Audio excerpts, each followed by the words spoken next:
नमस्कार संगुबारी हो। आज का दिन है पावन नागपंचमी और हम पहुंच गए हैं गुरु पहाड़ के ऐतिहासिक मेले में। हर साल की तरह इस साल भी हजारों की संख्या में श्रद्धालु यहाँ पहुंचे हैं भगवान नाग देवता की पूजा अर्चना करने।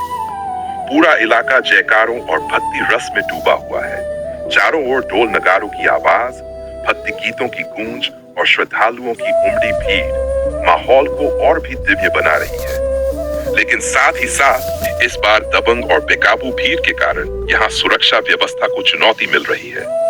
बहुत से श्रद्धालु सड़क के बीचों बीच खड़े हैं और जगह जगह लोग अपनी दुकानें और पंडाल लगाए हुए हैं। इससे गाड़ियों का निकलना लगभग नामुमकिन हो गया है।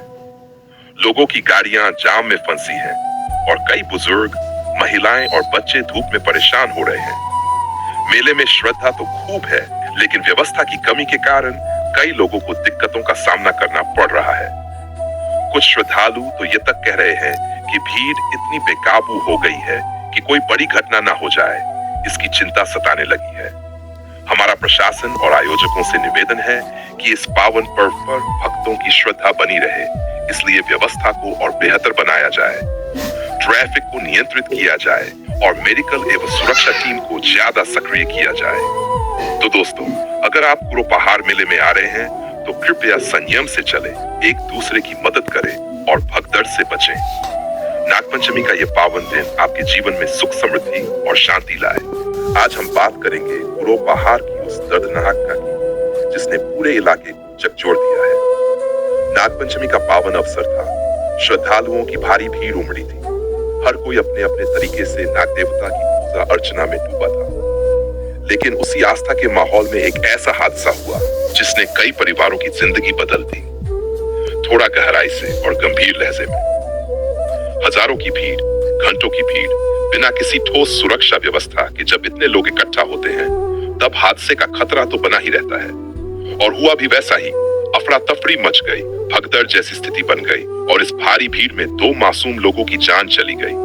वहीं 2 और गंभीर रूप से घायल हो गए हैं जो अभी अस्पताल में जिंदगी और मौत से जूझ रहे हैं। भावनात्मक सवाल। अब सवाल यह उठता है कि जब सब भगवान के नाम से वहां आए थे तो उस भगवान ने उनकी जान क्यों नहीं बचाई? क्या भगवान ऐसे भीड़ में हमें मरते देखता रहता है? क्या आस्था के नाम पर हमारी जान इतनी सस्ती हो गई है? साथियों, भगवान ने हमें समझ दी है, विवेक दिया है, सोचने की शक्ति दी है। लेकिन जब हम बिना सोच समझे, बिना व्यवस्था देखे बस भीड़ का हिस्सा बन जाते हैं तो जिम्मेदारी हमारी भी बनती है। और ये भी सच्चाई है कि आयोजकों और प्रशासन की भी बड़ी लापरवाही थी। न कोई ट्रैफिक कंट्रोल, न मेडिकल टीम, न कोई लाइन व्यवस्था। कई लोग कह रहे हैं ये तो भगवान की मर्जी थी, लेकिन क्या भगवान चाहता है कि उसके नाम पर इंसान मरे? या ये हमारी खुद की गलती है जिसे हम भगवान के मध्य मर रहे हैं? तो दोस्तों, अब समय आ गया है कि हम खुद से ये सवाल करें, क्या हमें ऐसे भगवान के पास जाना चाहिए जिसके मंदिर तक पहुंचने में जान का खतरा हो? या हमें व्यवस्था और इंसानियत के नाम पर पहले सोचना चाहिए? क्या हम आगे से भी ऐसी भीड़ में जाएंगे या बदलाव की शुरुआत करेंगे? आपका क्या कहना है इस पूरे मामले में? क्या ये भगवान की मर्जी थी या इंसान की नादानी? क्या अब भी हम ऐसे आयोजनों को बिना सुरक्षा के होते देखेंगे? कमेंट में जरूर बताएं और इस मैसेज को ज्यादा से ज्यादा लोगों तक पहुंचाएं ताकि अगली बार कोई और परिवार अपना बेटा, भाई या पिता न खो दे। शांति से रहिए, विवेक से सोचिए और भगवान को वहां खोजिए जहां इंसानियत जिंदा हो। धन्यवाद।